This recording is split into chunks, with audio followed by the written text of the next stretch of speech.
মুখ্যমন্ত্ৰী মহোদয়ৰ ডাঙৰ ঘোষণা। জুবিন গাৰ্গ সন্দৰ্ভত মুখ্যমন্ত্ৰী হেমন্ত বিশ্ব শৰ্মাৰ ডাঙৰ ঘোষণা। হত্যাৰ পৰিকল্পনা অসমত কৰা হৈছিল, গতিকে মই বিচাৰিছিলোঁ অসম পুলিচে অসমত তদন্ত কৰাটো। অসম পুলিচৰ তদন্ত ভাল হোৱাৰ বাবে কোনেও জামিন পোৱা নাই। বিজেপিয়ে জুবিনক ন্যায় দিবলৈ চেষ্টা কৰিছে আৰু সফল হ'ব। ছিংগাপুৰলৈ যাবলৈ কোৱাসকলে তদন্ত বেলেগ দিশে নহ'লে আজি আমাৰ অৱস্থা বেয়া হ'লহেঁতেন। মুখ্যমন্ত্ৰী আজি আমি মূৰত হাত থৈ বহি থাকিব লগা। ভগৱানে আৰু এটা চক্ৰান্তৰ পৰা আমাক ৰক্ষা কৰিলে। জুবিন গাৰ্গৰ মৃত্যুৰ সন্দৰ্ভত প্ৰতিক্ৰিয়া মুখ্যমন্ত্ৰীৰ। অসম পুলিচে ছিংগাপুৰত গৈ তদন্ত কৰিব। ছিংগাপুৰত যোৱা হ'লে আটাইতকৈ মুকলি কৰি দিব লাগিলহেঁতেন। হত্যাৰ পৰিকল্পনা অসমত হৈছিল, গতিকে মই বিচাৰিছোঁ অসম পুলিচে অসমত তদন্ত কৰাটো। অসম পুলিচৰ তদন্ত ভাল হোৱাও কোনেও জামিন পোৱা নাই। বিজেপিয়ে জুবিনক ন্যায় দিবলৈ চেষ্টা কৰিছে, সফল হ'ব। ছিংগাপুৰলৈ যাবলৈ কোৱাসকলে তদন্ত বেলেগ দিশে লৈ যাবলৈ চেষ্টা কৰিছিল, নহ'লে আজি আমাৰ অৱস্থা বেয়া হ'লহেঁতেন। মুখ্যমন্ত্ৰী আজি আমি মূৰত হাত থৈ বহি থাকিব লগা হ'লহেঁতেন। ভগৱানে আৰু এটা চক্ৰান্তৰ পৰা অসমক ৰক্ষা কৰিলে। জুবিন গাৰ্গ সন্দৰ্ভত মৃত্যু সম্পৰ্কত প্ৰতিক্ৰিয়া মুখ্যমন্ত্ৰী। অসম পুলিচে ছিংগাপুৰত গৈ তদন্ত কৰিব বুলি আমাক হেঁচা দিব লাগে। ছিংগাপুৰত যোৱা হ'লেহেঁতেন আটাইকেইজন মুকলি কৰি দিব লাগিলহেঁতেন। হত্যাৰ পৰিকল্পনা অসমত হৈছিল, গতিকে মই বিচাৰিছিলোঁ অসম পুলিচে তদন্ত কৰাটো। অসম পুলিচৰ তদন্ত ভাল হোৱাৰ বাবে কোনেও আজি জামিন পোৱা নাই। বিজেপিয়ে জুবিনক ন্যায় দিবলৈ চেষ্টা কৰিছে আৰু সফল হ'ব। ছিংগাপুৰলৈ যাবলৈ কোৱাসকলে তদন্ত বেলেগ দিশে লৈ যাবলৈ চেষ্টা কৰিছিল, নহ'লে আজি আমাৰ অৱস্থা বেয়া হ'লহেঁতেন। মুখ্যমন্ত্ৰী আজি আমি মূৰত হাত থৈ বহি থাকিব লগা হ'লহেঁতেন। ভগৱানে আৰু এটা চক্ৰান্তৰ পৰা আমাক ৰক্ষা কৰিলে। জুবিন গাৰ্গ সন্দৰ্ভত মৃত্যু সম্পৰ্কত প্ৰতিক্ৰিয়া মুখ্যমন্ত্ৰী মহোদয়। আৰু অসম পুলিচে ছিংগাপুৰত গৈ তদন্ত কৰিব লাগে বুলি আমাক হেঁচা দিছিল, আৰু ছিংগাপুৰত যোৱা হ'লেহেঁতেন আটাইকেইজন মুকলি কৰি দিব লাগিলহেঁতেন। আৰু হত্যাৰ পৰিকল্পনা অসমত হৈছিল। এই সন্দৰ্ভত মাননীয় মুখ্যমন্ত্ৰী মহোদয়ে সাংবাদিকৰ আগত কি কয় চাওকচোন।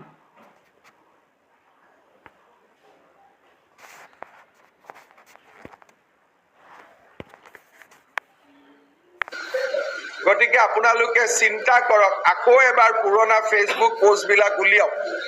কেনেকে ছিংগাপুৰ কৰি আমাক পাগল কৰি দিয়া। আমি SIT গঠন কৰিছিলোঁ, কিন্তু আমাৰ ৰাজ্যৰ কেইবাজনো ব্যক্তিয়ে আৰু ৰাজনৈতিক দলে আমাক হেঁচা দি আছিল যে অসম পুলিচে ছিংগাপুৰত গৈ তদন্ত কৰিবলৈ। আজি যদি আমি ছিংগাপুৰৰ ওপৰত ফ'কাছ কৰিলোহেঁতেন, আজি দিনটোতে জুবিন গাৰ্গৰ হত্যাৰ তদন্ত শেষ হৈ গ'ল। আজি গধূলিয়ে আমি সকলোকে মুকলি কৰি দিব লাগিলহেঁতেন। অসম চৰকাৰে প্ৰথমৰ পৰাই দৃঢ় স্থিতি লৈছিলে যে ছিংগাপুৰৰ লগত আমাৰ সম্পৰ্ক নাই, কাৰণ হত্যাৰ যিটো ষড়যন্ত্ৰ সেইটো অসমত হৈছিলে। সেইকাৰণে অসম পুলিচে নিজাকৈ তদন্ত কৰিব। অসমৰ পৰা প্ৰকাশিত বাতৰি কাকত, TV বা ফেচবুক, ছ'চিয়েল মিডিয়াত মোক বহুত গালিগালাজ কৰা হৈছিল যে ছিংগাপুৰত কিয় নাযায়। মই এটা ষ্টেণ্ড লৈছিলোঁ যে ছিংগাপুৰ পুলিচতকৈ অসম পুলিচে এই হত্যাৰ তদন্তটো ভালকৈ কৰিব পাৰি। আৰু আজি অসম পুলিচৰ তদন্ত ভাল হোৱাৰ কাৰণে ছেপ্টেম্বৰৰ ক'ব গ'লে অক্টোবৰৰ 1 তাৰিখৰ পৰা আজিলৈকে শ্যাম কানু মহন্ত, সিদ্ধাৰ্থ শৰ্মা, অমৃত প্ৰভা কোনেও জামিন পোৱা নাই। আজি আকৌ এবাৰ প্ৰমাণ হ'ল যে জুবিনক লৈ বিজেপিয়ে ৰাজনীতি নকৰে। বিজেপিয়ে জুবিনক সঁচাকৈ ন্যায় দিবৰ কাৰণে প্ৰচেষ্টা কৰিছে আৰু আমি এই চেষ্টাত আমি সফল হ'ম।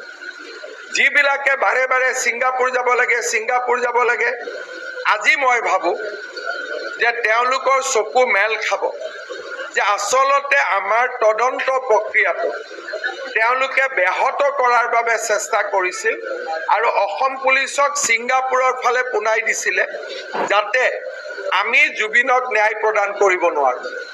আজি আপোনালোকে মনত ভাবক, অসম পুলিচে যদি ছিংগাপুৰ কৰি থাকিলেহেঁতেন আজি আমাৰ কি অৱস্থা হ'ল।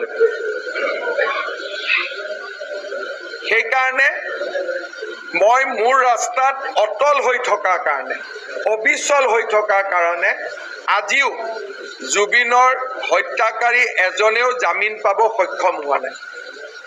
আৰু যদি আমি ফেচবুকত যিসকলে লিখে বা যিসকলে আমাক বেয়া পায়, জুবিনক ভাল নাপায়, আমাক বেয়া পায়, ইয়াত কেটেগৰী দুটা আছে, জুবিনক ভাল পোৱা আৰু আমাক বেয়া পোৱা। আমাক বেয়া পোৱা মানুহখিনিয়ে হত্যাৰ তদন্তৰ যি মূৰ লোৱাব খুজিছিল, ছিংগাপুৰৰ ফালে পঠিয়াই দিলেহেঁতেন আজি আমি মূৰত হাত থৈ বহি থাকিব লাগিলেহেঁতেন। ভগৱানে আৰু এটা ষড়যন্ত্ৰ বিফল কৰিল আৰু ভগৱানে আমাক সহায় কৰিলে যে জুবিনে ন্যায় পাওক। আজি অন্তত 6 মাহ হৈ গ'ল, অক্টোবৰ, নৱেম্বৰ, ডিচেম্বৰ, জানুৱাৰী, ফেব্ৰুৱাৰী, মাৰ্চ মাহ হৈ গ'ল, 6 মাহ এজনেও জামিন পাব সক্ষম হোৱা নাই। গতিকে আপোনালোকে চিন্তা কৰক, আকৌ এবাৰ পুৰণা ফেচবুক পোষ্টবিলাক উলিয়াওক, কেনেকে ছিংগাপুৰ কৰি আমাক পাগল কৰি দিয়াৰ কাৰণে চেষ্টা কৰা হৈছে।